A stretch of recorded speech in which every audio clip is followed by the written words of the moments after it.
and welcome to the event, the webinar today. Thank you for coming. Norway as one of the largest investors in offshore and oil exploration and production worldwide.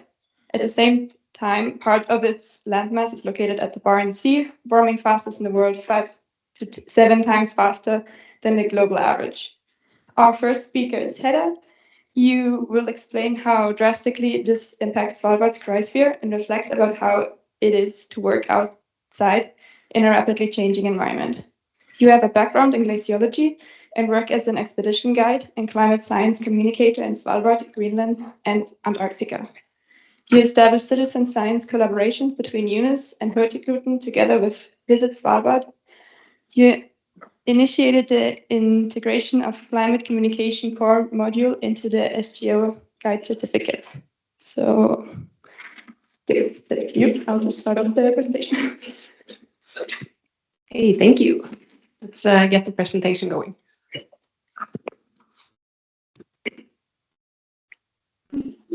Okay, well, first of all, welcome to this hybrid seminar.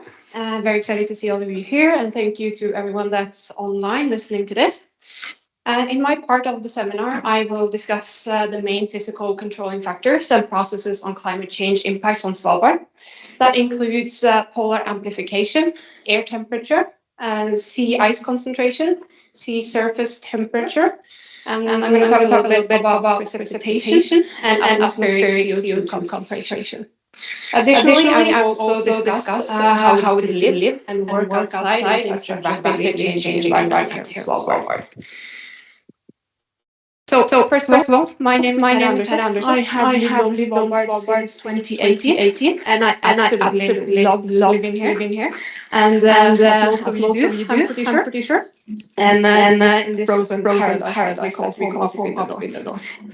I came here and quickly realized there was a university here, and I wanted to study here. So I started studying Arctic geology here, and I stayed for 2 semesters. And I loved it so much that I also stayed into master level in glaciology and remote sensing. And alongside that, I have been working as a guide as well, continuously, both summer and winter. So in the winter, typically I'll drive snowmobile here, and in the summer I'll be at sea, working on expedition cruise ships.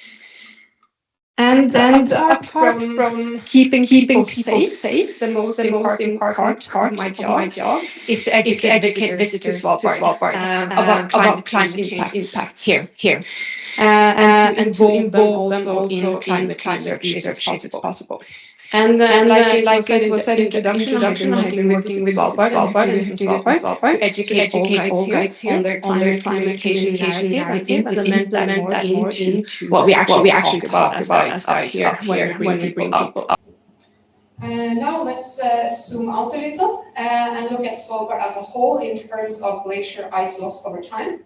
In 2022, there was a very substantial study on historical glacier change and future predictions for mass loss that was published. And it was using these black and white aerial images that was taken in 1936 and 38, and the same time series from the Polar Institute from 2010. And what they did is that they took all of these images and they constructed elevation models from them. And that's a method known as structure for motion. It's a very cool method where you literally can take pictures and turn them into elevation models, points in space. When you have elevation models from different years, you take one model, subtract the other, and then you see the difference. So the figure you see on the right-hand side here, that is the result of that. That is 2010 minus 3638. And you can see that the elevation differences, so that's literally the height that's been measured, is quite radical, especially towards the south in the Møysalen area. There's over 100 meters of elevation loss in this time period between 3638 and 2010. You also see it's very strongly impacted around the big marine glaciers in East Greenland and on the east coast of Spitsbergen, southeast coast or mid coast, and also particularly the northwestern corner of Spitsbergen. It's very, very impacted in terms of elevation loss.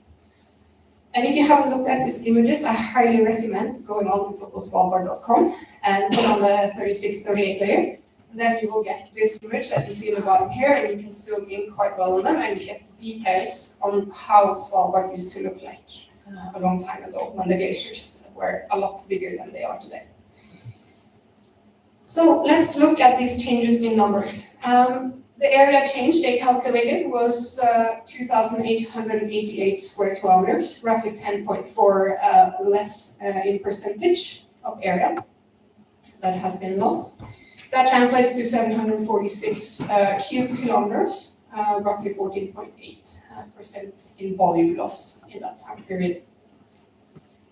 The mass change was estimated to negative 593.2 gigatons, give or take 15 gigatons. And that is quite a lot. And currently, Svalbard is losing per year roughly 10 gigatons of glacier ice every year. And that's a very large number, a very abstract number. So we can try to translate that to something that we can understand, perhaps 2.9 billion adult elephants in terms of weight. So this is the area that is glaciated today. This is the most updated number. It's from 2020. 54% of Svalbard's total area is glaciated. More likely, it's dipping towards 53, maybe even 52% today, as this number is from 2020. And definitely change in the future. I have heard about these, the RC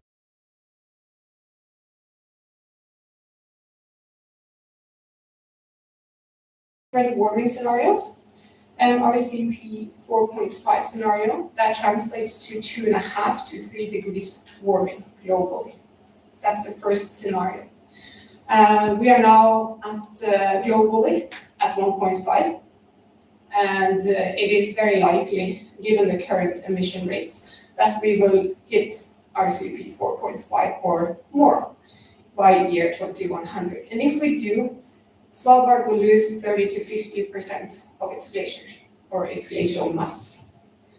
And if we look at a little bit higher emission scenario, RCP 8.5, that means warming above 4 degrees Celsius, we are looking at over 50% loss of glacial mass on Svalbard by the end of the century.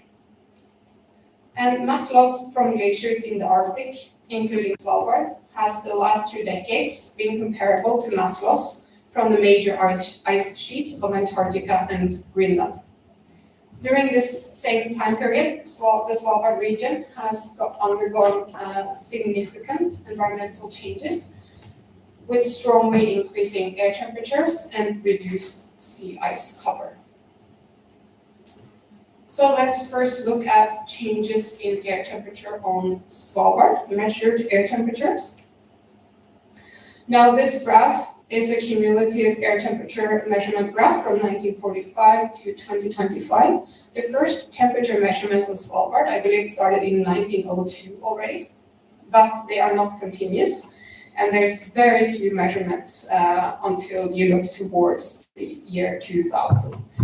So we don't have a lot of temperature data that is consistent on Svalbard for the last 100 years. But we do use what we can from what we have. And it's difficult to see a trend here, but actually since 1991, the mean annual air temperature has risen at a rate of 1.7 degrees Celsius per decade on Svalbard. That's a lot, in case you were wondering.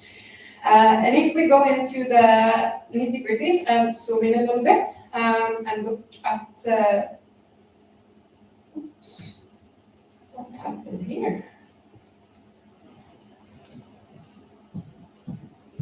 Oops, okay. Give me a second here. Okay, so since 1991, like I said, equal to 2 times the Arctic average, which is 3 times the global average, and it's 7 times the global average in warming here. That is very big numbers to comprehend. So let's look at the individual stations a bit closer. This is one of the most reliable and longest running time series we have of data, meteorological data on Svalbard. It's from the airport out here in Norwegian. And you can see that the temperature change over time, it's increasing, as you can see. And I focused on the January average temperature. And between the start of this time series in 1976 and to 2025, it has changed by plus 5.7 degrees Celsius. So that is a January measured temperature change here in Longyearbyen at the airport. If we look at Ny-Ålesund up in Komsund, it's actually very similar. The measured change there is 5.1 degrees Celsius. In the same time period. And Hopen as well, you can see the data set is not that long temporally. It's running from 1994. And here you still have a change of measured temperature of 8 degrees Celsius in a much shorter time period in January. And also we can look at Karl XII Island. It's an island, as you can see, up in the northeast. And here you have an even shorter interval and a measured change of 5.7 degrees Celsius in January from the start of the time series in 2001 until 2025. And this is Verlegenhøkken, up in the very northeastern corner of Spitsbergen Island. And here we see a very big difference in the January average temperature that is measured. Between 1998 and 2025, that difference is 11 degrees Celsius, measured at Hopen. At Verlegenhøkken. So what does all of this plots show us? What time of the year is the warming the most? Is it summer?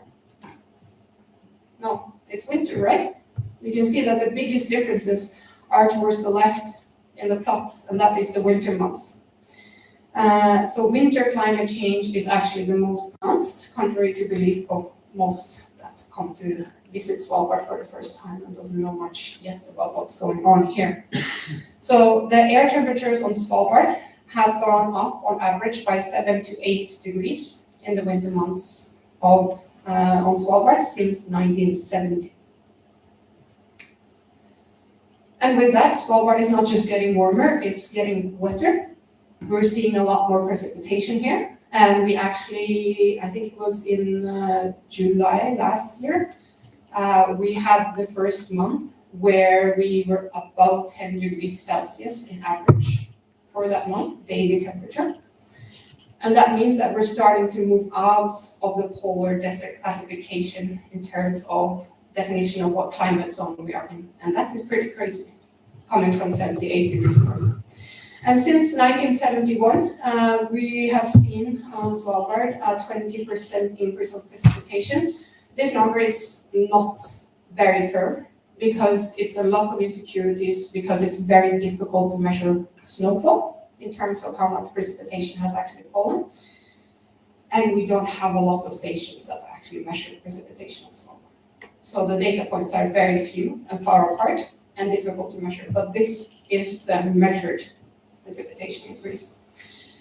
And with the projections of increasing temperature here on Svalbard into the future, the predicted modeled increase in precipitation looks like this.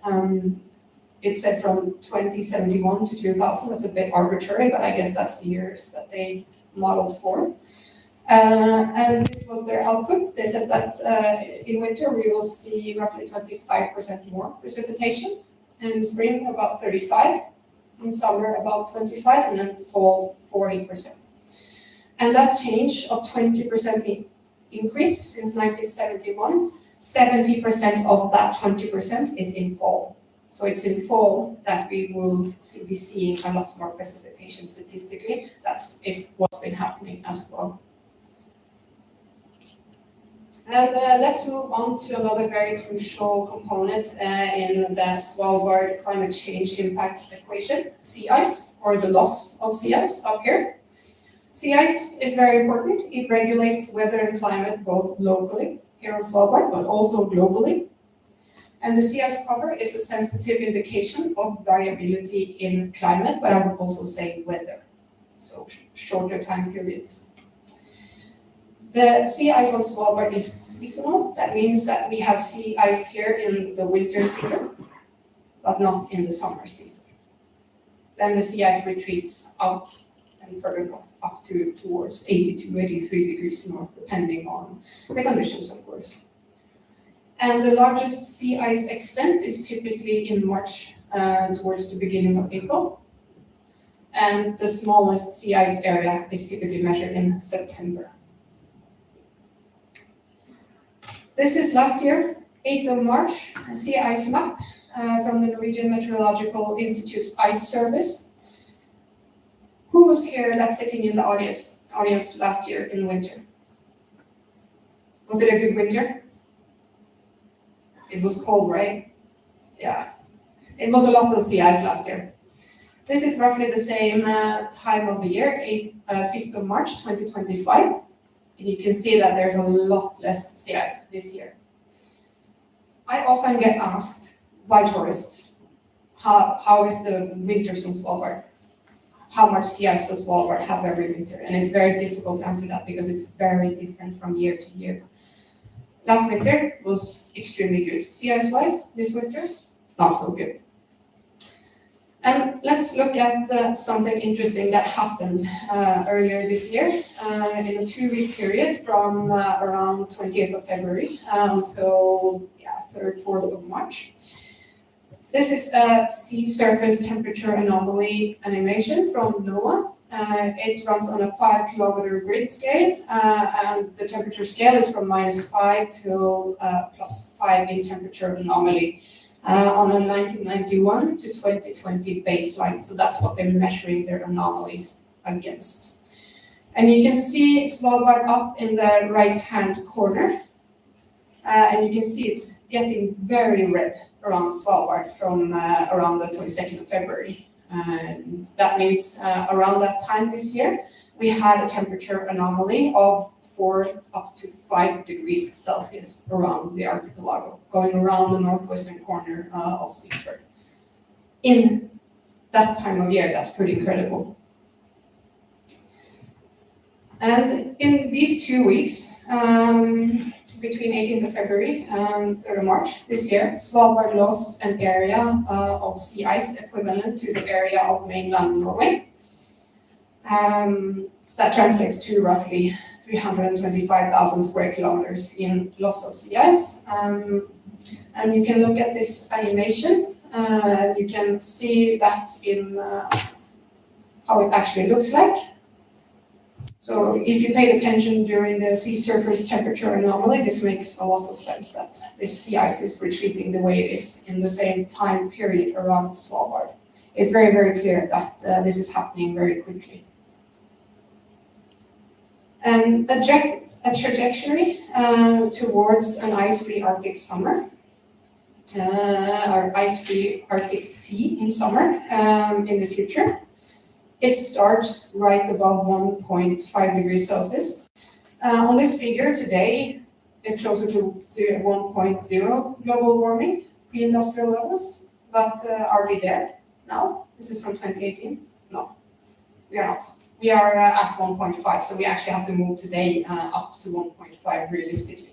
So we are very, very close to be moving into the ice-free zone of the Arctic Sea in summer. And different models predict different scenarios in terms of sea ice concentration based on emission rates and warming.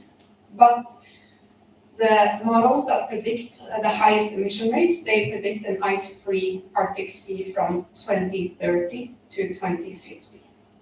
In 2030, that's 5 years from now. That's I don't know how likely that really is, but that's some of the models that try to predict when the Arctic Sea will become ice-free, actually predict 5 years from now.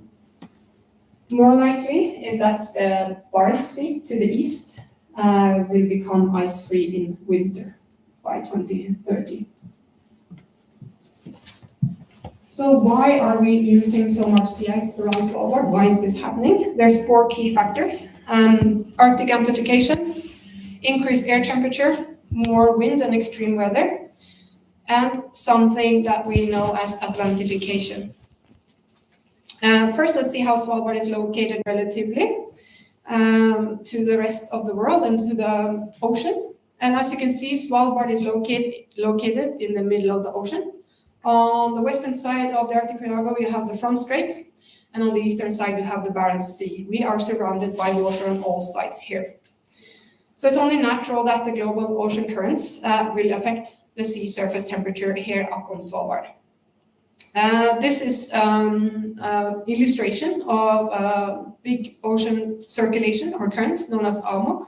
That's the Atlantic Meridional Overturning Circulation. It's a large Atlantic global current. It acts as a conveyor belt for warm Atlantic water, surface water that goes northward from the North Atlantic current towards Svalbard. And then cold water sinks as the water is transported towards the North Pole. And then it's transported again deeper along the east coast of Greenland. And these are thermohaline driving processes. Now let's look at Svalbard. You can see here the red arrows, that's the Atlantic current or the NAC, if you will, coming into the Barents Sea and along the coast of West Spitsbergen. And along the coast of West Spitsbergen, it's very typical, and it has always been so, that it's ice-free, because here the masses of water that is transported through the Front Strait is really incredible, because the Front Strait is a 2,000 meters deep trough that runs parallel to the coast of West Spitsbergen. So the west coast of Spitsbergen has been ice-free historically as well. And it also goes into the eastern parts around Svalbard and into the Barents Sea, this Atlantic water. So that's the main 2 areas. And in the Barents Sea, it's a lot more shallow. So that means that the warm Atlantic water that spills into the east side of Svalbard will be distributed in a much larger area in there, because it's a lot more shallow in that area. So if you look at, again, ice charts for Svalbard, it becomes very apparent that the Atlantic water that flows around the archipelago has a huge impact on the sea ice here. If you look at the overall map for the Arctic on the left, you really see where the current is coming, right? It's very, very apparent, at least to me, and I hope it is for you as well, that it comes up in this direction. So let's look at sea ice concentration in the Arctic Sea historically.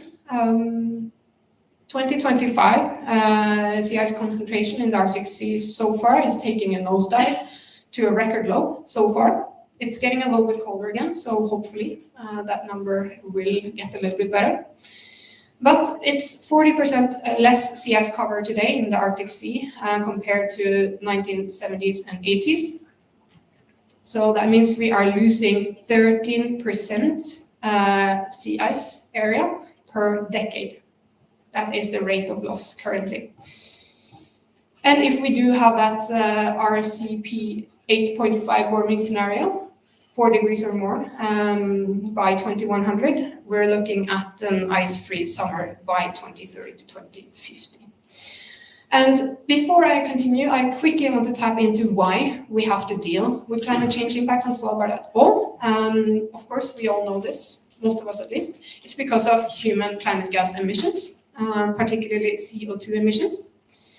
At 420 parts per million atmospherical concentration in 2023, that was 2.3 parts per million more in 22, and it's 151% over pre-industrial CO2 concentration in the atmosphere from 1750. And the human-caused increase in concentration of CO2 in the atmosphere is the large driver of climate change. And CO2 accounts for 66% of the radiative forcing by all long-lived greenhouse gases since 1750. And about 79% of the increase is over the past decade, so the last 10 years. So that's the emission rate we are at. And the current atmospheric CO2 concentration is higher than any time the last 2 million years. And people are often surprised by this plot. It's a plot of measured CO2 concentration here on Svalbard, because we do have a place that we do that here. It's at the Zeppelin Observatory in New-Ålesund. And it highlights the fact that climate gas emissions are a global problem no one can escape from. It is measured increasing at the same rate, exactly same rate, here on Svalbard as anywhere else in the world. Now, in this next chapter, I will discuss how it is to live with climate change here on Svalbard. As a guide working outside here all year long, I definitely feel and see the full force of climate change here on Svalbard. And the most frustrating and potentially dangerous conditions we run into here while being outdoors and navigating through the terrain are whiteouts. How many here has been navigating in a whiteout on Svalbard? It can be challenging, right? The degree, it's like someone puts a white plastic bag over your head and then shines a light in your face and then expects you to navigate through the terrain safely. Go where you're supposed to go. And the degree of visibility can get so bad that you can't even see the front of your skis, right? I have tried that. And then you have to find out where to go. It can be extremely disorienting, and it can be very, very challenging to navigate in. And I don't know about you guys, but I think the weather this winter has been extremely challenging. This is a compiled screenshot from me where I have looked at the weather for the next day when I was going out. The middle one, for instance, I was probably going to the east coast the next day, and I looked at that and I was like, yeah, great. We're not going to see anything. And it is extremely challenging, especially when working outside. And I would lie, even though I know the terrain here on Svalbard very well after working so many seasons and years here as a guide, snowmobile guide, outdoors. I know the terrain so well. But I would lie if I didn't say that this season has been quite challenging.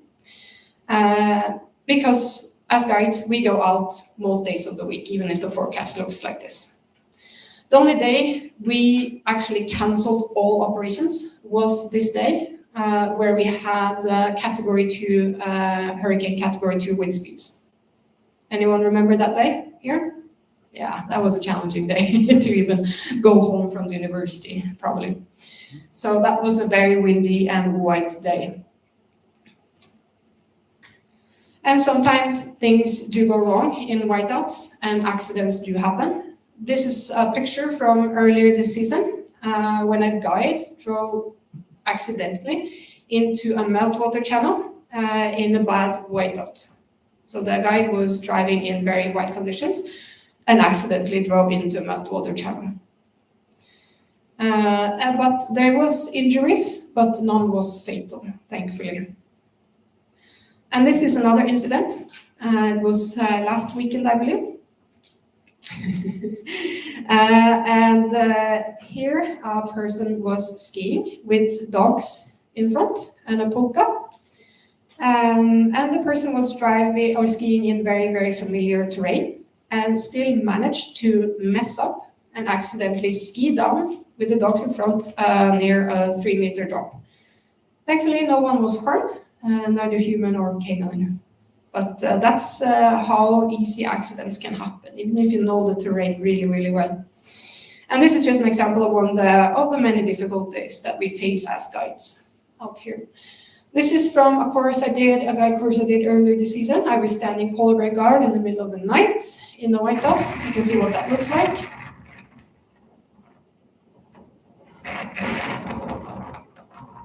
You can see a lot, right?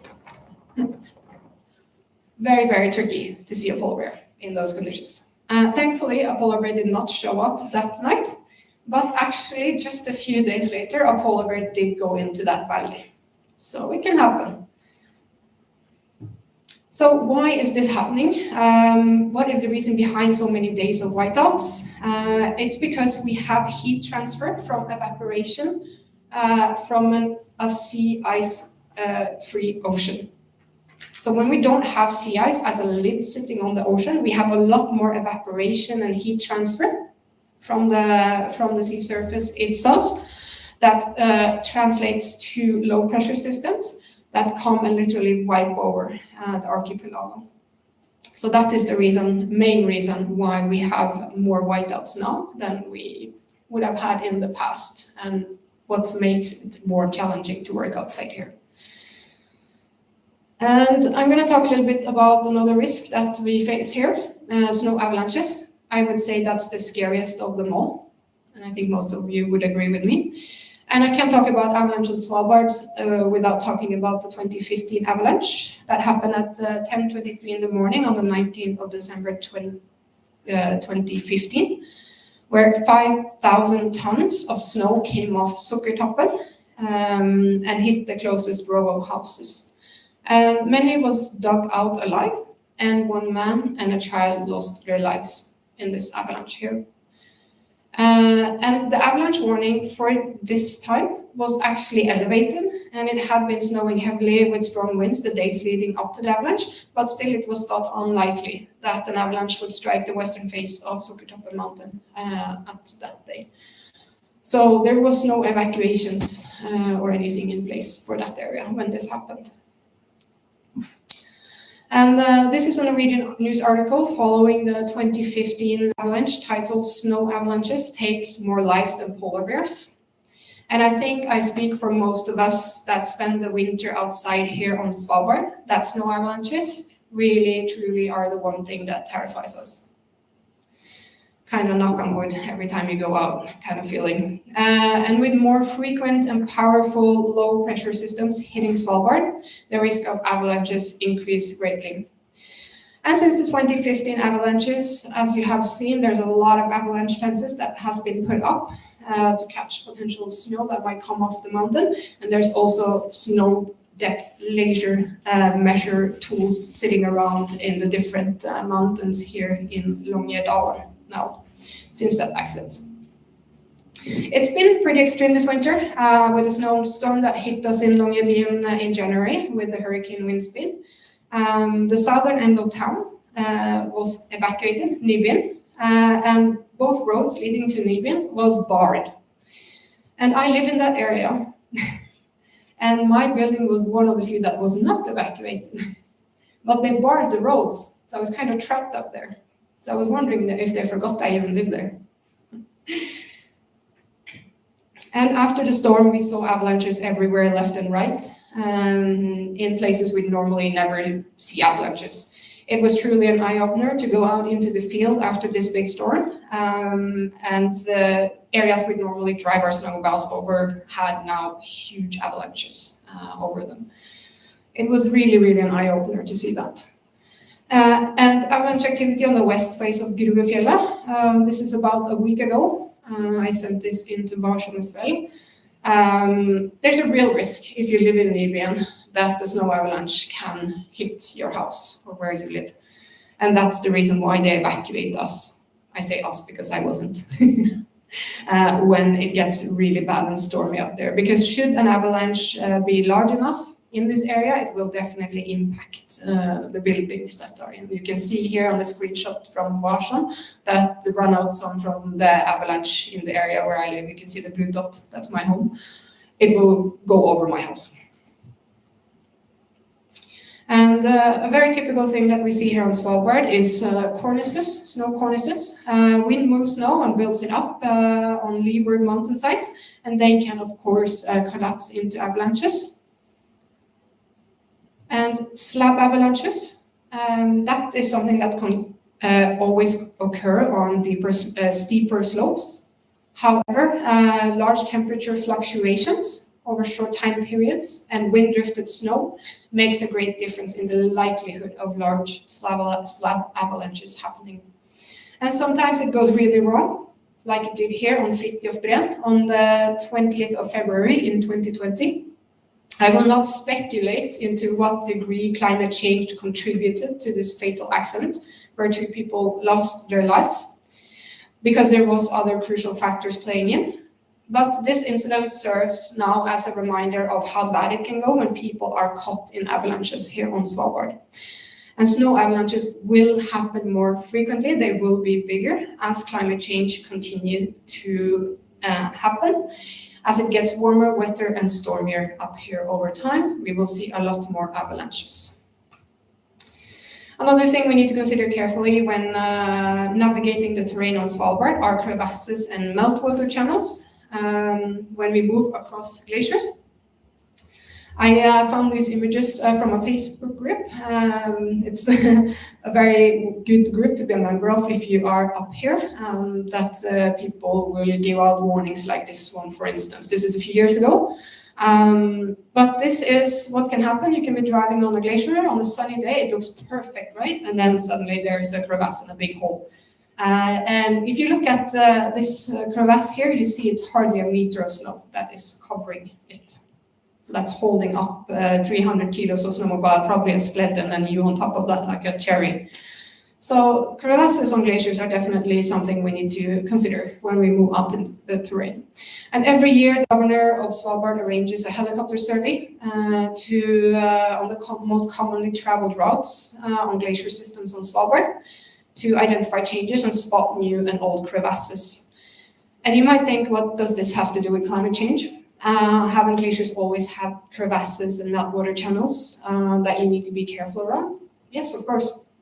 But with record-breaking summer air temperatures, a lot of areas on glaciers that should have permanent snow cover does not anymore, because it's completely melted away, revealing a lot more crevasses now than before. So that means that so many crevasses and meltwater channels that previously had solid multi-year snow bridges does not anymore. They only have seasonal snow bridges, and much less safe to drive across today than it was in the past. This is a false image satellite image from Slakbreen. It's a very popular route to Svea, towards Svea, and a very common and well-traveled route. And as you can see of this image, there is no snow left on this glacier in summer. This was 2024 in August. And these are the images from the report. They're not the best, but you can still kind of see that something is going on. This is on the route that has known crevasses over Slakbreen as you turn into Varpbreen, into Gustavdalen Valley. And with the complete meltout of all snow on Slakbreen in summers, most of these crevasses will only now have a seasonal snow bridge covering them, and some of them are large enough to swallow a truck. So if driving there in a whiteout, for instance, it can be very difficult to tell exactly where you are in the terrain, even with a GPS. And this is a radargram from Slakbreen. So they did a ground-penetrating radar survey last year. Two of my fellow researchers from the Living Ice Project, Erik Mannerfeldt and Ursula. And these are two of the crevasses they managed to identify on Slakbreen. And as you can see in the radargram, they're quite deep, and actually they are 2.3 times even deeper than this, because there was fault in the processing of the depth in this radargram. So they are a lot deeper than what you see on the y-axis here. But what's interesting is that the biggest one measures in width 5.3 meters.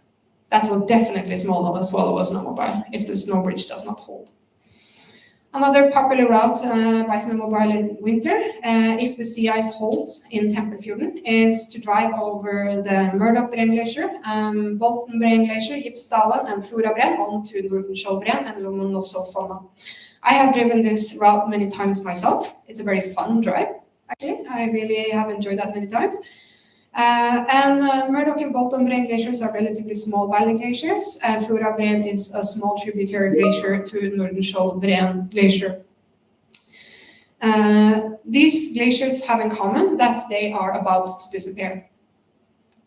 That means that they consistently are shrinking in volume, and that the meltwater channels come that the meltwater channels become much more pronounced and wide on these glaciers, especially at the front, as they retreat and collapse at the front. And if we again look at this report, you can see that if you want to go up Murdochbren, you do have a bit of a challenge. You have 2 large meltwater channels to deal with, and a very steep incline collapsed front at the meltwater channel, and a very narrow path leading up this glacier. So here you have to be extremely careful, and in winter everything is snow covered. So you can't see where these meltwater channels are. And the dodgiest looking one is definitely Florabren, which is a myriad of meltwater channels, and a very collapsed and steep front, with a massive meltwater channel to the west. You can also see there's a large, partially snow-covered meltwater channel higher up on the glacier, and you really, really need to be careful if you decide to drive here this winter in the future. And sea ice. Sea ice on Svalbard is a welcome blessing. It's a platform for seals to have their pups and for the polar bears to hunt. It is the cornerstone of marine wildlife on Svalbard, and sea ice allows us who live here to travel across vast areas which are normally inaccessible. And last winter was not a typical winter on Svalbard because it was continuously cold long enough without storms that we had so much sea ice. It was really amazing to live here and see Svalbard the way it's supposed to be last year. And of course, sea ice is not a blessing that we get every year in all places, and some years it can be very treacherous to go across sea ice. And sometimes crossing sea ice goes wrong, like it did in April 2017 when 6 snowmobiles went through the ice in Tempefjorden, and one of the guides lost their lives. And with the warming on Svalbard, crossing sea ice in the future will only become more difficult to do safely. So it's one of the things that we definitely are facing that will become more difficult in the future. And this is a little bit of a candid image from the governor's Beltwagon. And they were driving towards Fredheim earlier this winter in Tempefjorden, and they got stuck in an icing in over water. And this route that they were driving, it's a very normal route to take. It's normally where you drive up towards Bremskara, towards Eskedalen. And you normally lie in that track that they were driving, but they were maybe, this I can only speculate, driving on the track from last year, and then they got stuck. Because right now there's been a lot of overwater in this ice field. So it's been very tricky to drive there this year, and we've had to drive a lot further south in the valley than normally. So it's definitely big change in conditions out there when it comes to ice fields and icings. This is another large ice area east of Sassendalen Valley, and most people know not to go there unless you go there for research, for instance. And these icings, they are result of 2 physical processes, retreat of glaciers that reveal permafrost-free ground. So you have groundwater that comes up and refreezes, or you can have fractures in the ground, conduits that lead groundwater up. These icing, they do usually not pose a huge threat, but again, the conditions change so much from day to day here. So just because you could drive somewhere yesterday does not mean you could drive there today. That's the rule here on Svalbard now. And since we are on the topic of icings, I do want to talk very quickly about this towards the end of my talk, because icings here on Svalbard, they really are the emission wild card. And this is a figure from Gabrielle Kleber from her study that was published in 2023. She has investigated 78 different icings here on Svalbard, and she has measured levels of climate gases in the water in these icings. And if you look at this figure, you can see that we go back to the Little Ice Age before the 1900s. Then the glaciers were a lot bigger. They were sitting at their terminal moraines, and permafrost and subglacial water would go below the permafrost. And then into the 1900s, as the glaciers have retreated, you see in figure B that then permafrost-free land area is revealed in front of the glaciers, and then you actually have groundwater that come up in front of the glaciers. And then also in C, you see that you can actually have groundwater that comes out in front of marine glaciers as well. And you can sample that water by drilling into the sea ice, as you can see in this picture that was done in front of Fridtjof Bredt. And these are methane-rich ground springs. These enormous ice fields of refrozen groundwater has areas with continuous pressurized water coming into it, so you get huge ice blisters like this one.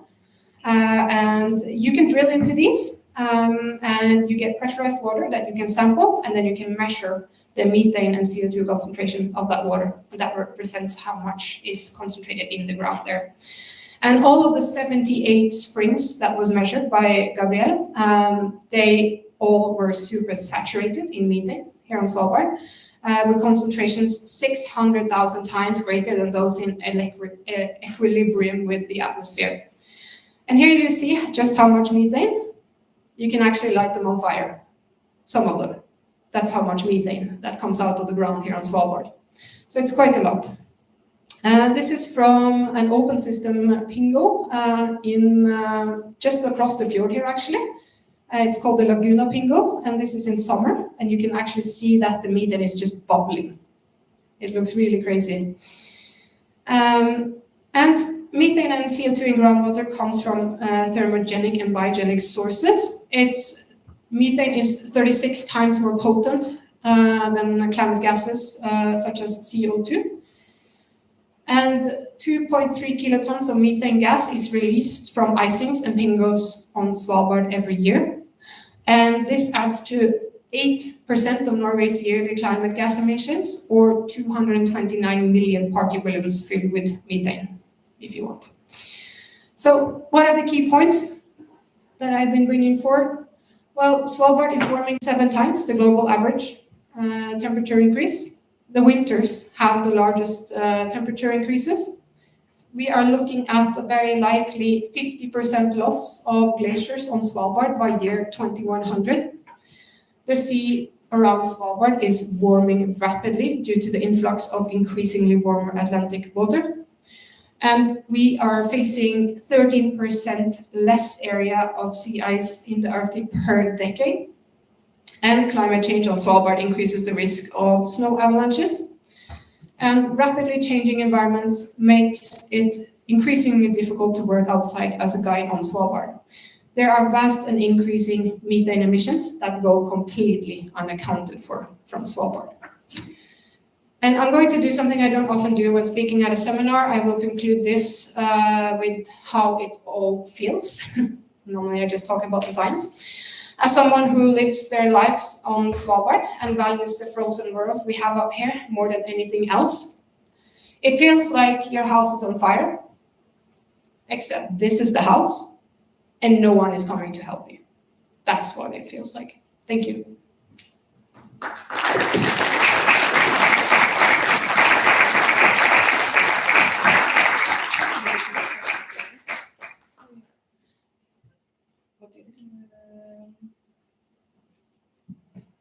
Questions together, maybe at the end? Yeah. If you have any questions, we'll do it together at the end after Julia's spoken. And we're also going to do a 5-minute break because the sound broke and we need to reset that. Sound broke. Yeah, that's why we were running around earlier. Oh. And now the sound is coming from this phone. But that's still for you. Very good. Presentation about the extreme changes that Svalbard experiences, and also that you showed us how the local population experienced these and how we also are at risk by these geohazards that get so much more frequent because of climate change. So we really need to act quickly to preserve the cryosphere. And here we come back to the paradox. So Norway is responsible for the Barents Sea region, but at the same time, Norway also sets records that are on the root of the climate crisis. So we know Svalbard is warming 5 to 7 times faster than the global average. But yet, in 2024, Norway has been the largest investor in offshore oil exploration and production worldwide. So it's still leading in the sector when it comes to offshore oil. And it even plans to increase investments in 2025. So Equinor is cutting down on its sustainability that it previously had, and plans to further increase the oil production sector by even 10% in 2030. So instead of phasing down, which would be reasonable when we see what's happening in Svalbard and also in mainland Norway by climate change, Norway is still expanding the oil business. And this is only possible because large parts of the Norwegian culture still allow it. So Norwegian culture is still committed in parts to fossility, and fossil narratives are deeply entrenched in the Norwegian society. And here comes Julie Forchhammer, and she will introduce us to the persistent extent of the oil industry's influence on Norwegian cultural institutions, Norwegian education, and politics. Julie is the co-founder of the Norwegian non-profit Klimakultur, working for climate justice and the fossil-free culture sector. She lives in the mountains in the mainland in Norway, in Vang, in Valdres. And she previously worked in the culture sector as a festival manager at Vinjerock and at Øya Festival. And she was advisor and board member of the Rainforest Foundation in Norway. So prepare for an eye-opening talk about what it takes to prepare Norwegian identity for a post-fossil world and how strong the influence of the fossil fuel sector is on Norwegian culture. The floor is yours, Julie. Open our eyes. Thank you so much, Franziska. And thank you for inviting me to this event. I have a huge imposter syndrome because right now some of you are sitting in Møysalen at the University Center in Svalbard. And 5 years ago, I spent 2 months in Svalbard because my brother worked at the University Center as a professor. And sometimes I was allowed to sneak in to the lectures of his course, Climate Change Biology. And sometimes it was in Møysalen. And I was not a student, but I listened to him and many other researchers talking about what's going on in the world and in your world. And thank you so much to Hedda for your presentation. And when you finished off with saying your house is on fire and no one is coming to help you, it just broke my heart. It really did. And this is what I'm going to talk about. A word we're using a lot in Klimakultur is petroganda. It's not a scientific correct term, and I'm not a scientist. I'm not a researcher. So please mind when I'm not precisely talking about stuff. But let's go. This is the presentation. It's called Is This Petroganda?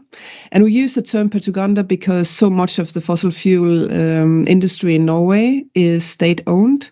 A lot of its work and marketing is directed towards children. So, yeah, here we go. Hopefully.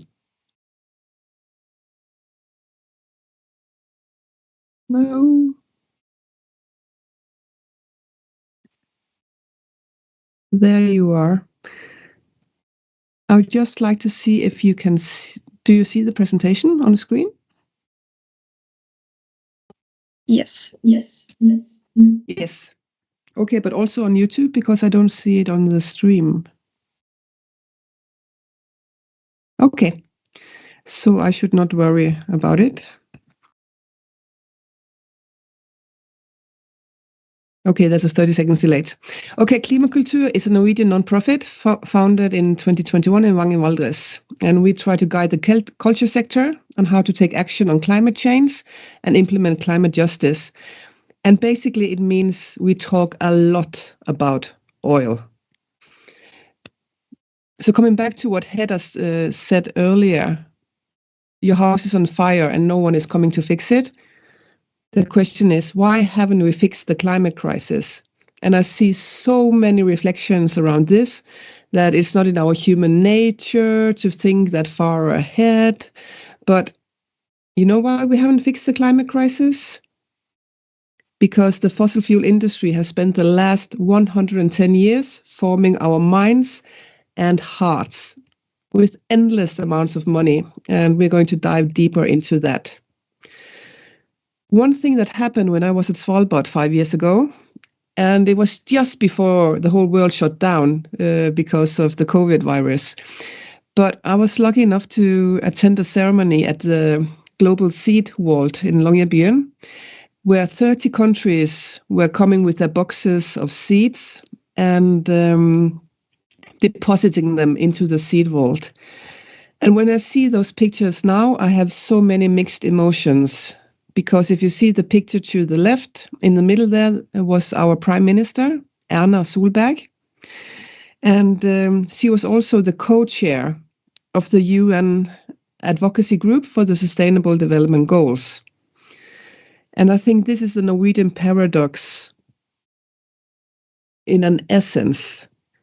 So when people from Lebanon, Morocco, Mexico, Sudan, Brazil, Mali, Philippines, Pakistan, Peru, Ethiopia, US, and India delivered their seeds to be safe from climate change, the Norwegian Prime Minister, who is also the big boss of the Norwegian oil industry, let's be frank, and especially of the oil politics we're doing in Norway, was thanking them and giving them a diploma.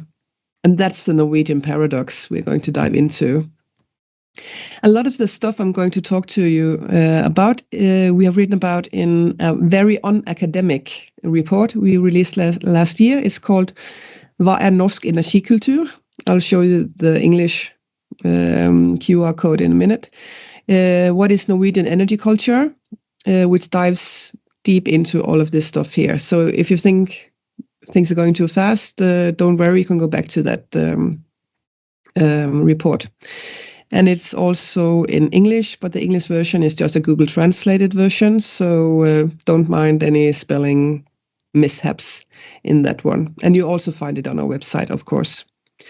So I'm going to talk quickly about 5 different areas regarding Petroganda. And I'll start with the history of Petroganda.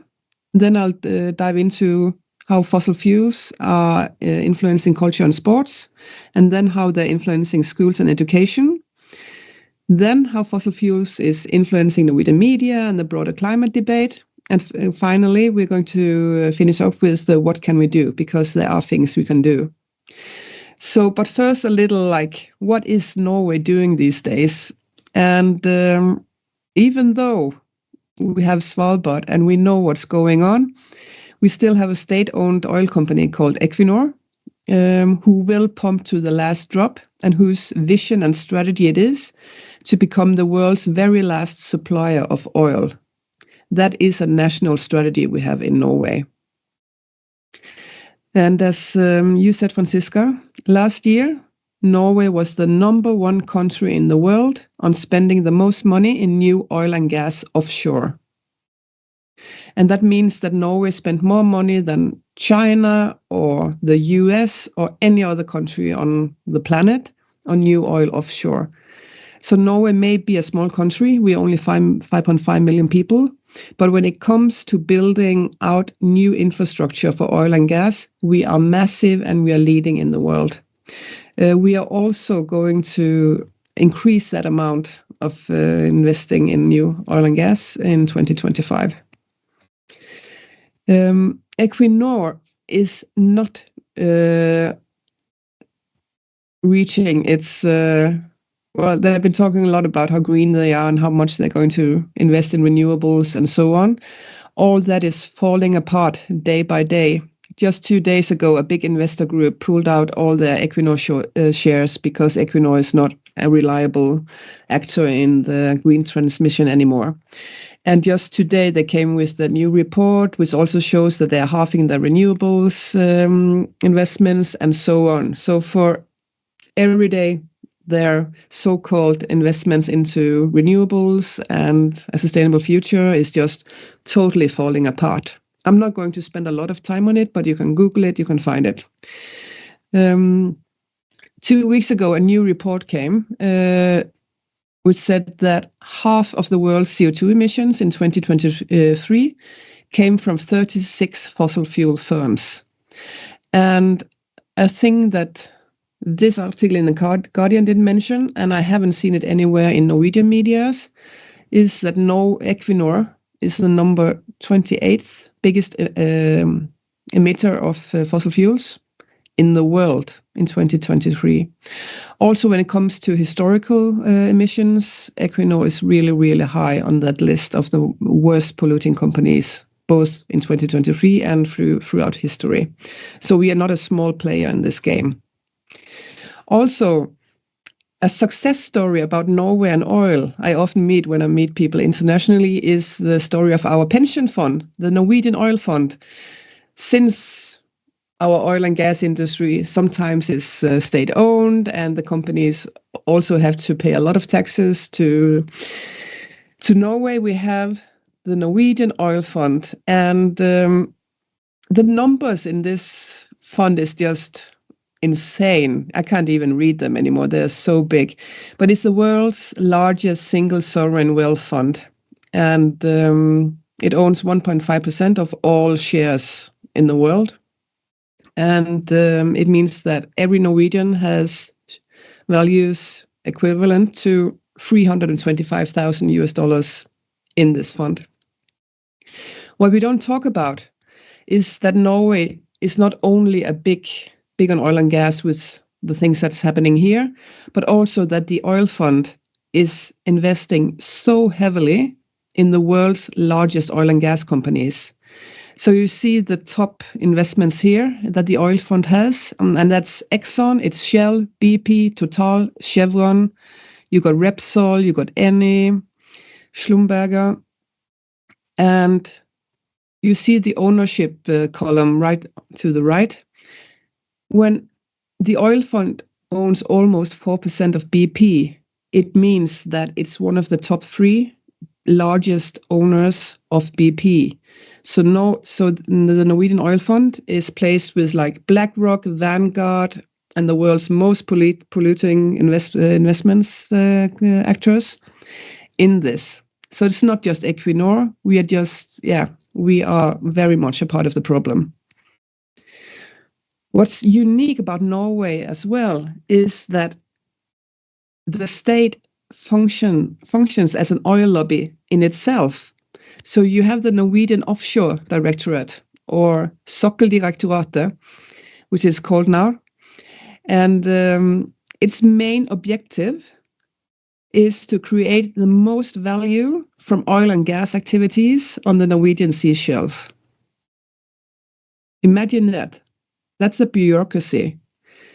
So when you have a government with an expansive oil policy, as Norway have, the whole bureaucracy and the whole state and government directorates and departments, their job is to fulfill that task, which makes Norway very different from other, at least Western countries. So you may have some people in the Norwegian climate department working on phasing out oil and gas, but you always have the very powerful Norwegian Offshore Directorate and others who are really pushing for more gas, more oil, more gas, more oil. So, a quick history of the Petroganda. And I'd like to start by acknowledging these 2 amazing women. It's Amy Westerveld and Naomi Oreskes, and I guess some of you have already heard about them. Amy Westerveld is an investigative journalist. She has drilled media. She has an amazing podcast, which takes on all these issues. And you have Naomi Oreskes and Eric Conway, Jeffrey Supran, and others. She has done a lot of amazing research on the fossil fuel industry's influence on everything. So all I know comes from these women. So when I said that the fossil fuel industry has influenced us in 110 years, it's true. So we have to go back to 1914 in the US to this guy, John D. Rockefeller Jr., and to the other guy here, Ivy Lee. Because John D. Rockefeller Jr., he was an oil magnate. I guess you all heard about Rockefeller. And he had a problem because he had some coal mine workers on strike. And what did he do? He sent in some police, army, security guards to stop the striking coal miners, and it became a massacre. So the Ludlow Massacre in Colorado in 1914, I think it was between 20 and 30 people got killed, a lot of women and children. And that became a problem because John D. Rockefeller got a bad reputation around this. So what did he do? He hired Ivy Lee, the world's first propaganda PR guy, the godfather of PR, as they call him, the man who started it all. And he came in and he fixed Rockefeller's reputation, and he did it by doing a lot of stuff. Also making Rockefeller patrons of the arts and investing in culture sponsorship and so. But Ivy Lee did another thing as well. He created the first oil lobby group, the American Petroleum Institute, in 1919. And some of you, when you see the American Petroleum Institute, it may ring a bell. It's because the American Petroleum Institute, over 100 years later, is still the most powerful fossil fuel lobby organization on Earth. So everything the fossil fuel industry has done when it comes to PR, marketing, lobbying activities since then comes from them. And Equinor is a member of API in the US now. And you see the messaging: protect our energy security. It's dependable, it's reliable, it's clean. That's where all the messaging from the fossil fuel industry comes from. Another thing Ivy Lee did, which was genius, he put the fossil fuels into schools. And that started, the first fossil fuel sponsored school programs started in 1928 with the Standard Oil broadcast, which went out to thousands and thousands of schools and pupils. And it went on for decades. And that's where it started. And we'll get back to how fossil fuels are into schools these days as well. So children were sitting in schoolrooms listening to how great oil is and other stuff. The reason why they started broadcasting into schools was to secure future recruitment to a business that was dirty. Because already at that time, especially with the coal industry, the fossil fuel industry did have a bad reputation for being dirty and being dangerous. So they needed to groom the children to really like them later on in life.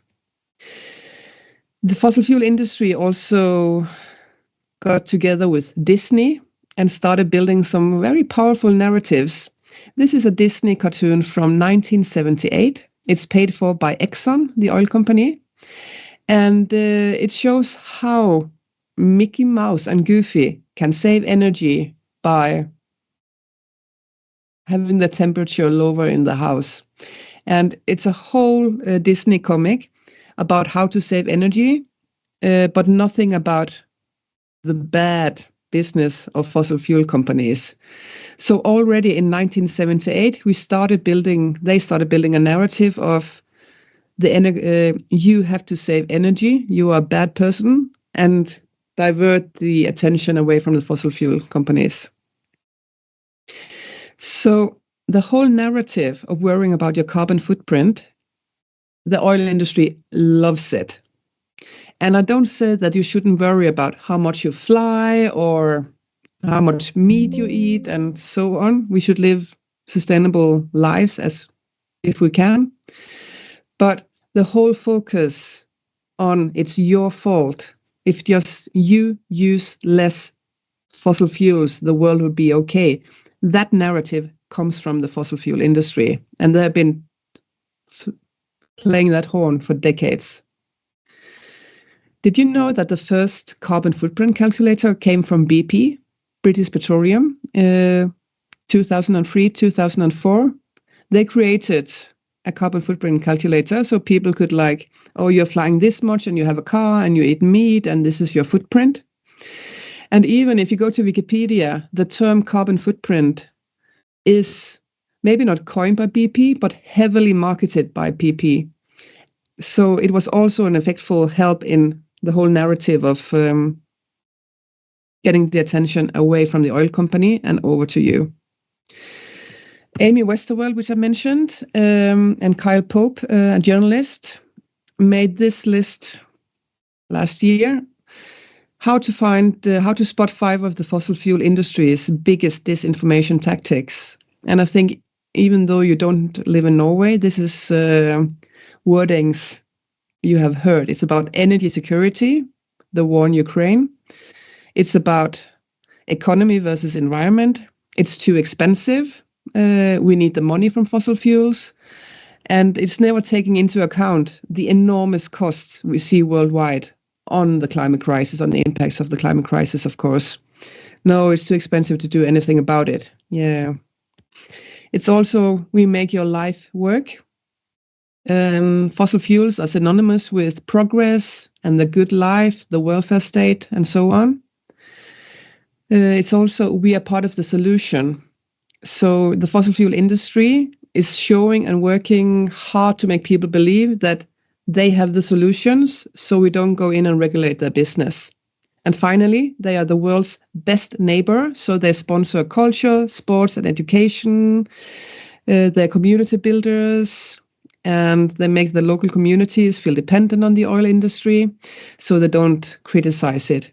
And these are the same tactics, even though it's Norway or South Africa or Australia or everywhere in the world who have a fossil fuel industry.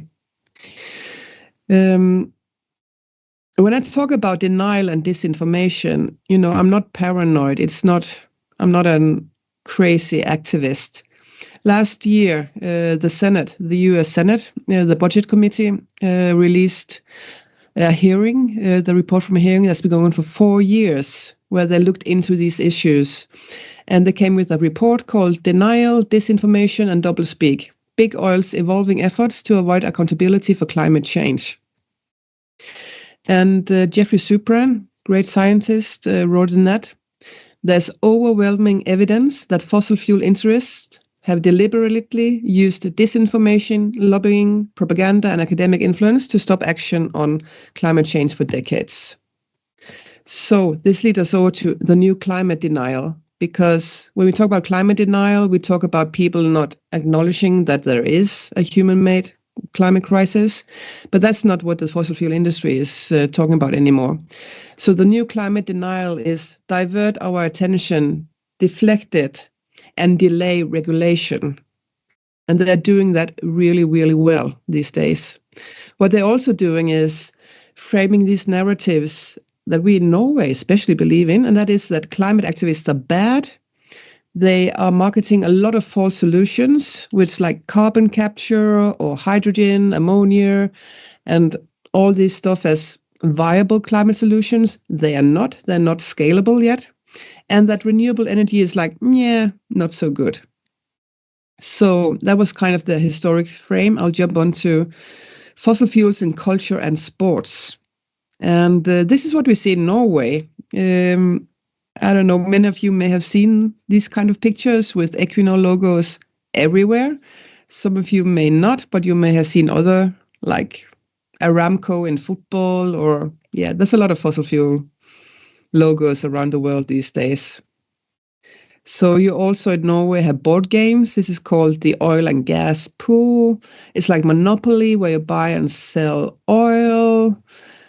It's an old game, but kids still have it. So how much does one oil rig cost? How much does 2 oil rig cost? There's a lot of ways this is happening. You also have Equinor sponsoring global cross-country meetups in Norway, flying in skiers from all around the world and dressing them up in Equinor hoodies. What you may not know is it starts so early. The company Gasco is state-owned. It's placed on the west coast of Norway, and they're the one who have the pipelines to Europe, who are transporting the gas. And this flyer shows that they are even sponsoring football days for kids down to the age of 2. So it starts early. So it's not just Equinor sponsoring the big events, it's also Gasco and other companies sponsoring everything in those areas they are active in. So when it comes to culture, it's not just Equinor, as I said, and it's not just Gasco. It's ConocoPhillips, the American oil company, that's sponsoring the Norwegian Opera and Ballet. It's Shell, who's sponsoring Moldejazz. It's the Munch Museum in Oslo, who have 2 oil companies sponsoring them. It's Repsol, who's sponsoring a lot of bike riding things in Norway. It's Winter Chaldea, or they're called Habano, sponsoring the Symphonic Orchestra in Stavanger, and so on. It's a lot.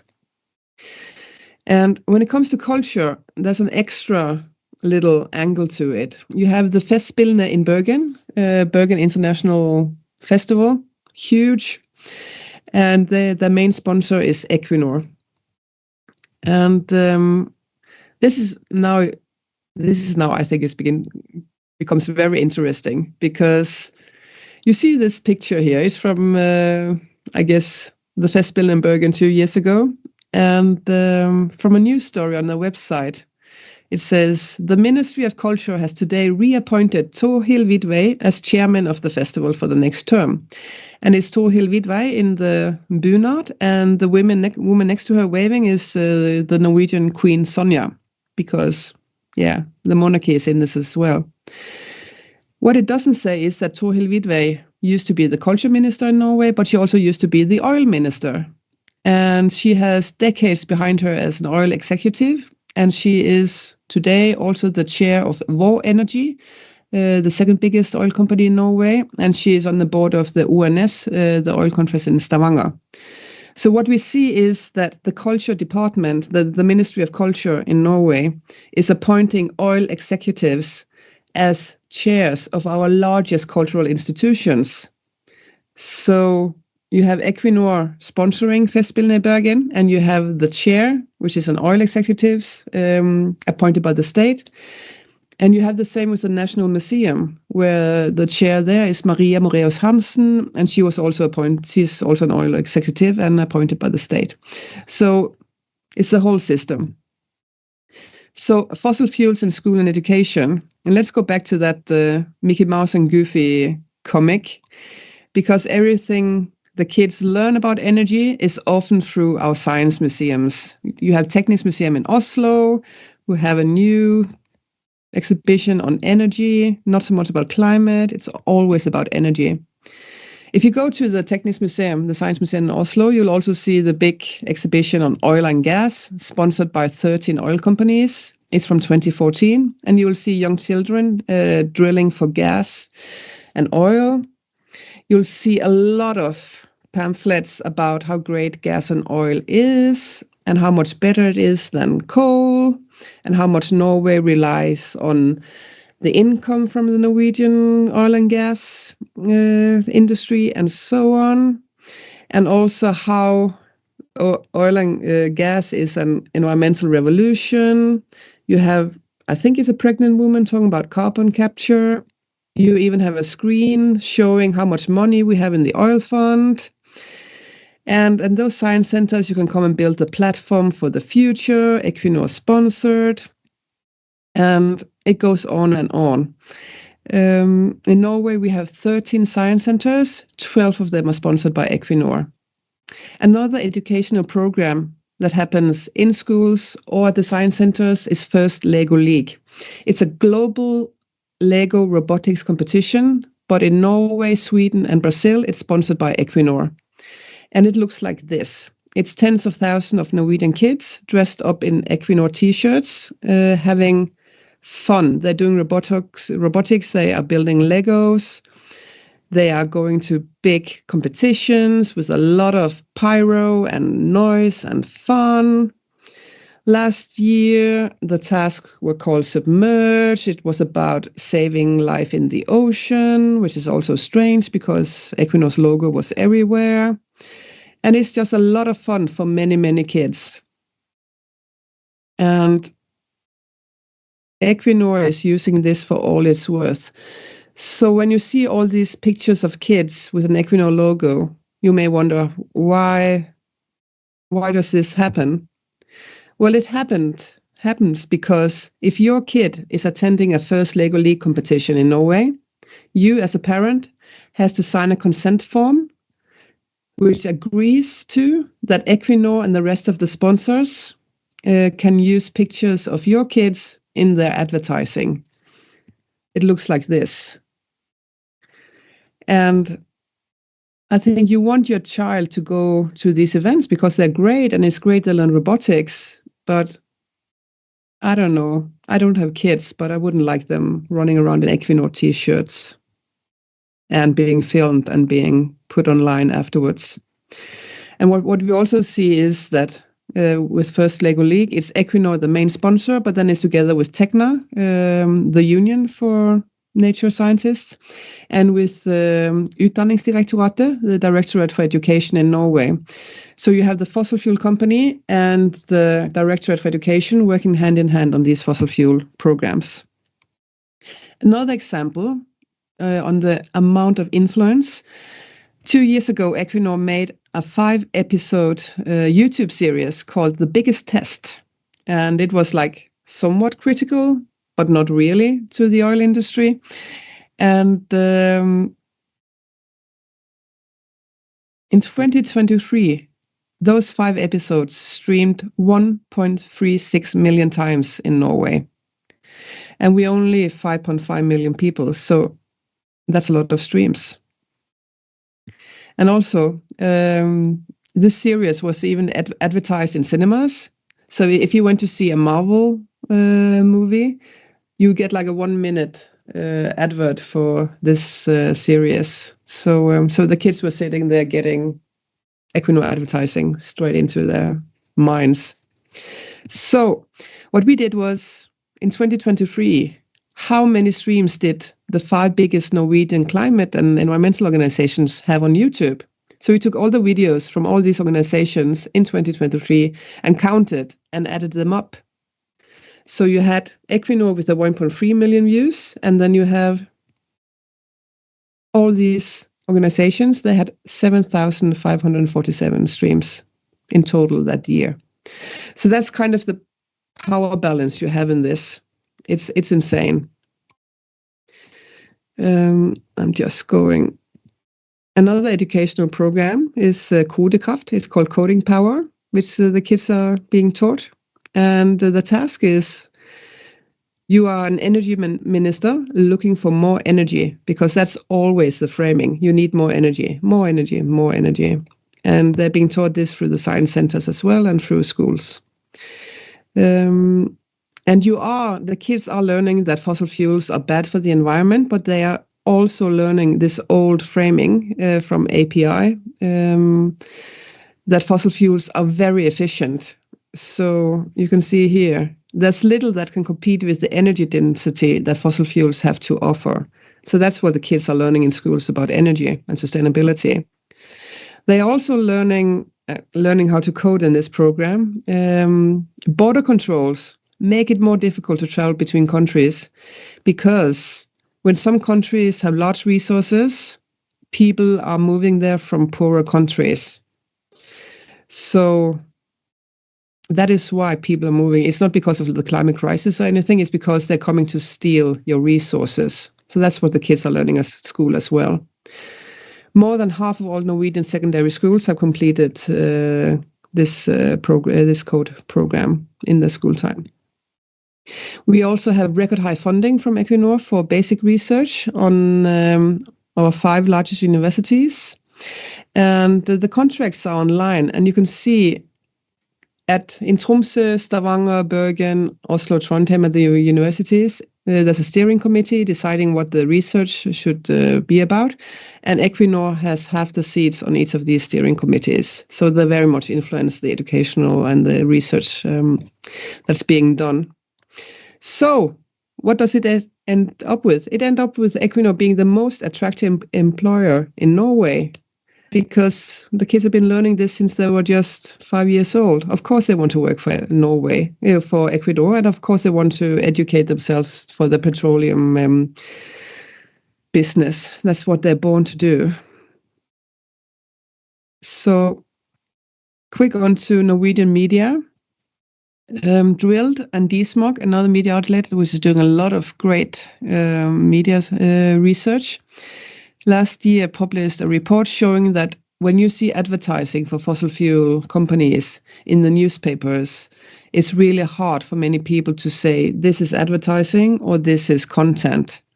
And it's Reuters, it's New York Times, it's all the biggest oil companies, but it's also Equinor. Equinor is spending a lot of money on content marketing. So in Norway, you will see it like last year in our biggest newspapers with the same kind of advertising. And it's always a lot of words saying, oh, we will try better. And it's so complex and just trust us. So it's big. They also have the same ads in Germany or in Brussels or in New York. We are searching for better. We are searching for better. Social washing is also a big thing in Norway, with the Equinor sponsoring the Red Cross. And this was last year or in 2023, where Red Cross was so happy that Equinor would sponsor them, because this will contribute to us being able to help more people and respond to disasters and incidents where the needs are greatest.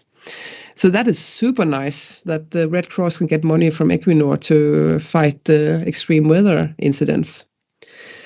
A last thing here is also, this is the Norwegian government at the moment. They're all from the Labour Party. And what is different between Norway is that there's not a single person in the Norwegian government at this time that can go out and say anything critical about the Norwegian oil policy. You have to buy the package if you're going to be a minister in Norway, especially if you're from the Labour Party, as they are, or the Conservative Party. So that is also weird. In other countries, you do have people in political parties being able to disagree and say something about oil. This happened last week and was like the most disturbing thing I've seen in a while, and I see many disturbing things every day when it comes to Norwegian fossil fuels. And this was at the climate festival called Varmere, Våtere, Villere. It was in Bergen. It's called Warmer, Wetter, Wilder. And this was the climate minister's hour, where the Norwegian climate minister, Andreas Bjelland Eriksen, to the left, was being interviewed by the very esteemed and very powerful political editor of Aftenposten, the Norwegian newspaper. This is Kjetil B. Alstadheim. He's a Norwegian journalist. He is host for one of the most important political podcasts. He has written books about politics. He's a very respected journalist, but maybe not after this, because we were sitting there watching this talk, this conversation, and the political editor did not ask one question about oil to the climate minister. So they were talking about peatlands, or they were talking about other stuff. But can you imagine interviewing the Norwegian climate minister for 45 minutes and nothing was being said about oil? This is Norway in 2025. So the media is a big part of it as well. They are often working together with the consultancies companies, with the oil industry. So it's, we need to address this so much more. It's just disturbing. So that brings me into the last part here. What can we do? We must end the silence. Because when I was sitting in that room in Bergen, watching the climate minister talking for 45 minutes without mentioning the word oil at a climate festival, I just wished I had stood up and screamed, "Ask him about oil." But I didn't. But we must learn about oil and we must talk about it and do some capacity building as well. And as I said, DSMOG is a great media outlet. Sign on to the newsletter. Drilled with Amy Westerweld, also great. Sign on to their newsletter and check out the podcast. And also engage. Right before this event, I had a meeting with one of the founders of Campus Climate Network in the US, who has done a lot of mobilizing on American universities, where they expose how the universities is connected to fossil fuels. Is it by sponsorships? Is it by research? And so on. And I think if the students at American universities at this point in time dare to fight against the fossil fuel industry, I think students at Norwegian universities should really, really engage as well. And not at least, what we really, really need is to discuss who are credible sources in the climate debate. Because we need to rethink the whole public debate in Norway. Because is the political editor of Aftenposten a credible person in the Norwegian climate debate when he's doing an interview with the climate minister not talking about oil? No, I don't think he is. And I really think we must include people at the front line of climate engagement, like the Scientist Rebellion, who demonstrated in Trondheim last week on the World Championships on ski, or the Folk mot Fossilmakter, People Against Fossil Power, who did an amazing campaign at that championship and engaged 30 of the world's top skiers into a very brave resolution there. So we really have to change the whole perspective of who are we inviting into this debate. And I saw a podcast or webinar with Bill McKibben, the journalist and founder of many climate movements in the US.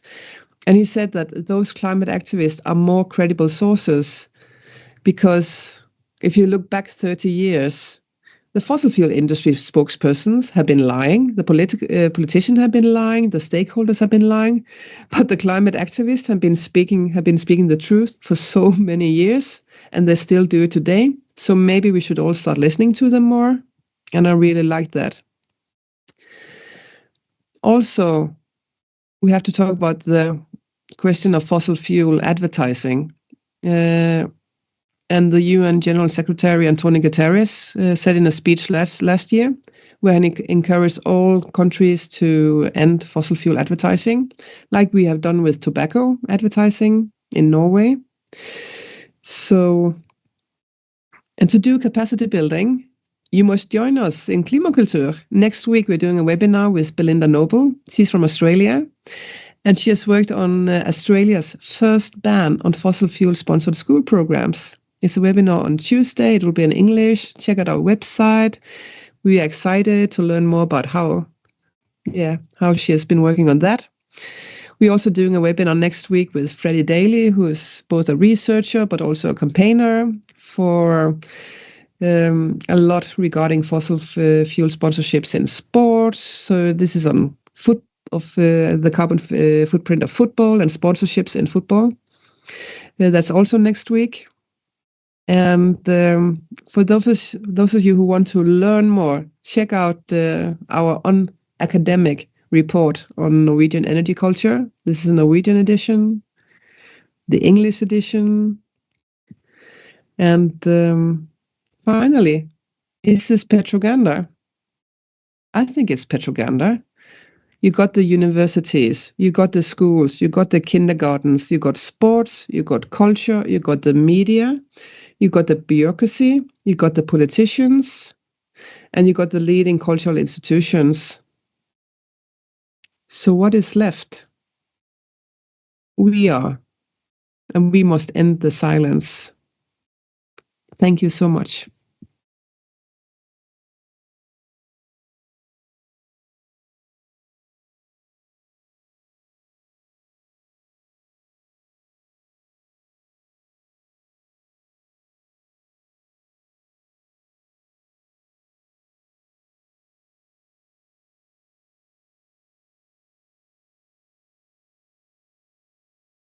So we're going to do questions now for both presentations.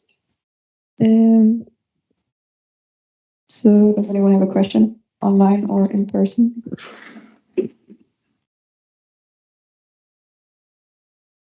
And thank you to Hedda. If your house is on fire and no one is coming, I'll try and do my best to get people to come and help you. Thank you, Julie, and thank you for your amazing eye-opening talk. And these two topics go very well hand in hand, and I think it's been an eye-opening talk for everyone that's been listening, I hope. Yeah, I was wondering, because you talked about sponsorship of Norwegian universities, if you know maybe just by heart any interesting facts about sponsorship at UNIS?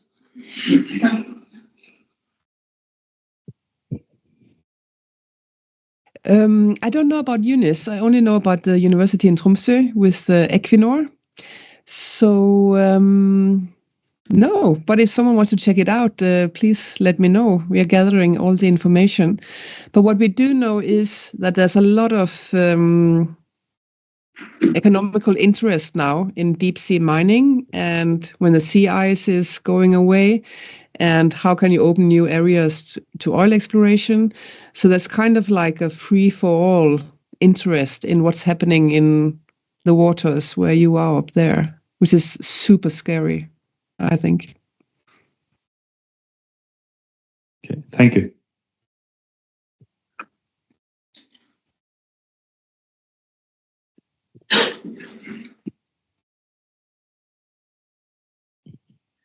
Hi, my name is Anniken. Julie, I have a question for you because you were talking about the media sort of being the oil industry basically. Well, I'm actually not quite sure what you were talking about, and I am a journalist, so I'm interested to hear more about that. But I'm actually here writing an article about climate change, so I guess maybe I'd like to hear you talk a little more about what you mean specifically. Yes. I didn't catch where you were a reporter at. Sorry? I didn't catch you were a journalist, but are you from a newspaper? So I'm a journalist student, so I'm writing for, well, it's an exam, but I'm hoping to get it published. Okay. So, but I don't know where yet. I love your question, and I'd love to do a talk on it another day because it's a big issue, but I'll try to be quick. And it is that if you see Norwegian media, if you see NRK, our national broadcasting company, when they're doing climate stuff, it's okay to do things about nature, and it's okay to do stuff about a lot of climate-related things. There's very, very little journalism in Norway on the oil and gas industry, and there's even less that are critical or investigative to the oil and gas industry. And I really want to maybe make a survey among journalists, because it seems like in Norway you have something called tilsvarsretten, or the answering right, that if I'm talking on Norwegian radio and I say the word Equinor, the journalist immediately says, well, Equinor is not present in the studio right now to meet your accusations, so we cannot talk about this. And I know when I have done it on national radio, I'm sure that the following day, the journalists get a phone call from Equinor or a consultancy company saying, you talked about Equinor yesterday. Why wasn't we present? Which is a really, really, really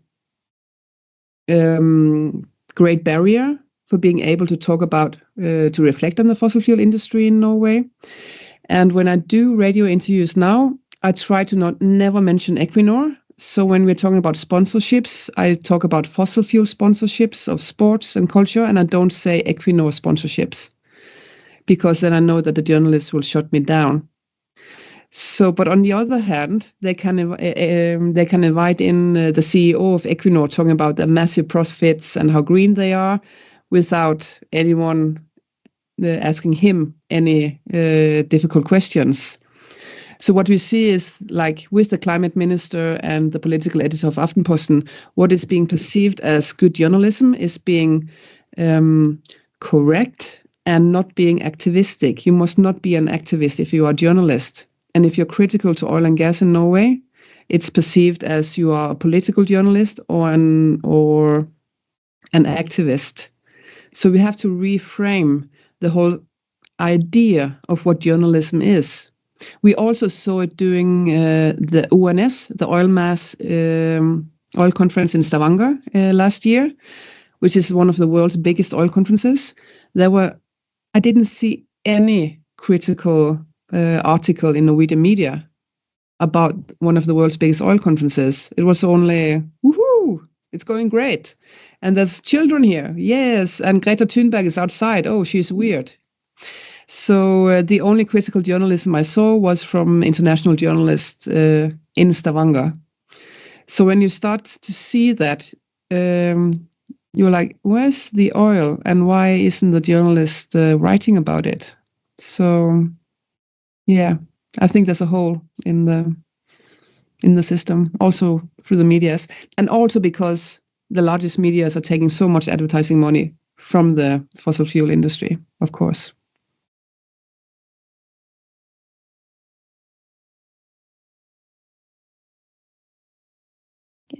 Thank you. Any more questions? Okay.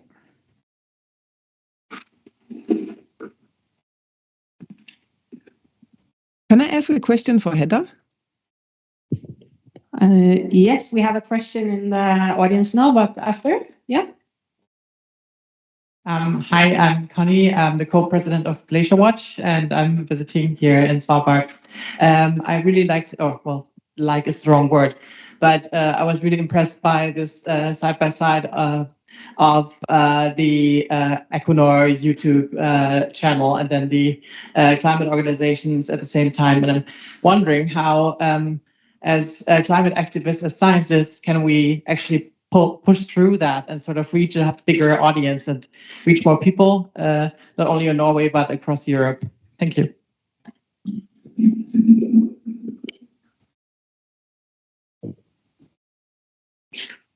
If I had the perfect solution for that, we wouldn't be in this situation. But I think just putting up an event like this to create a space to talk about these issues, both the Hedda with the science and me with my unscientific culture angle, is super important. But to invite in new voices and also to involve the climate activists and the people in the front line who wants change the most. So, yeah. But we must end the silence. And no, I don't have a perfect answer for you at all. But I think the most important thing, and I didn't mention it when I talked, but it is each and every one of us has such a big role to play in this. Everyone watching now and everyone in Møysalen, we do make change and we do influence and we do reach out to a lot of people, and we just have to use it all we can. Never forget that you are powerful, because I think that's maybe one that makes me the most sad with what the fossil fuel industry has influenced us on is the feeling of powerlessness, and that it doesn't matter if we engage. And I really, really know that it helps. And I get inspired from you people, but I also know that sometimes I inspire people too, and that's a powerful feeling.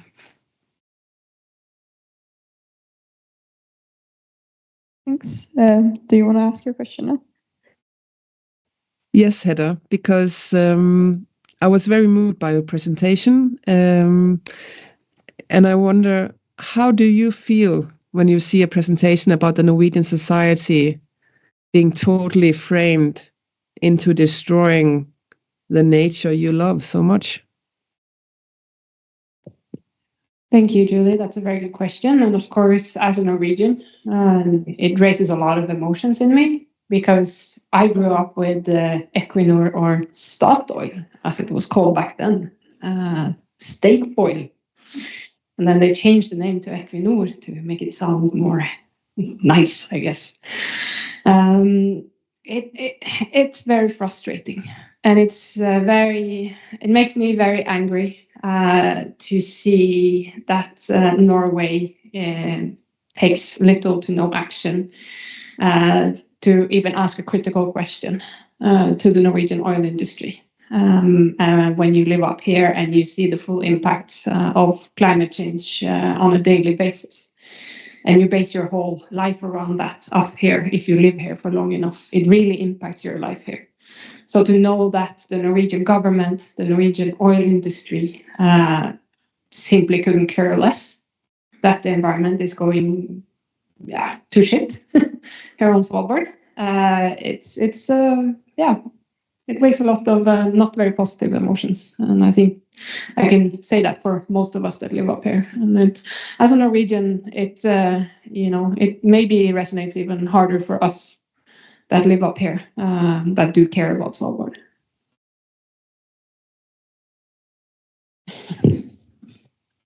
Thank you.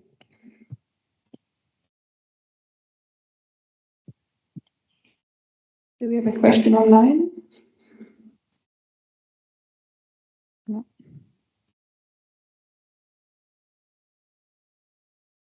So far, we have one question, and it's directed towards Hedda. And the question is, what do you think about the fact that we keep developing tourism in Svalbard, which is a very oil-intensive activity? Yeah, I can answer that. And it's a very complicated question in many ways to answer, because I work in the tourist industry. And some people, they might look at me and think, well, how can you advocate for the environment and the climate and the cryosphere up here and still work in the tourist industry? And I have landed on that the tourist industry goes on with or without me. And if I am here, I can try to make a positive difference, or I can simply not care. I have chosen to care and to be a force to be reckoned with up here on Svalbard, at least, to try to make sure that everyone that visits Svalbard leaves with more knowledge and more passion and care for Svalbard, and therefore might take more action when they come home to make a positive change for Svalbard and the Arctic. Because these people will travel here regardless. And it's our responsibility in the tourist industry here to take it upon ourselves to make sure that they leave Svalbard educated and with care for Svalbard in their hearts.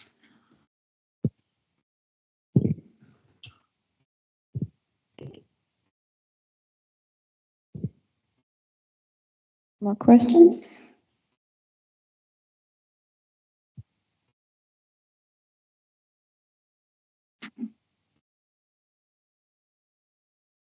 I think it's maybe a little bit delayed there.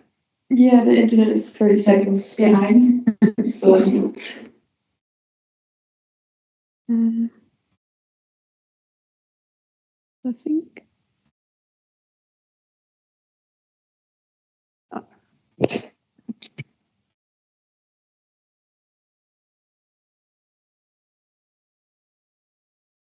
There's nothing more. Okay. So we don't get any more online questions, but there are greetings from Austria. Okay. So thank you, Hedda Andersen, for your presentations, and to everyone that joined online or in person.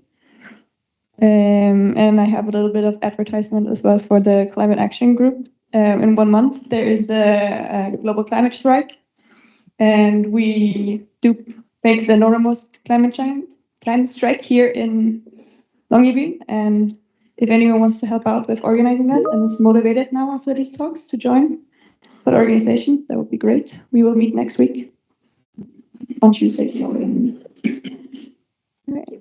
Thank you.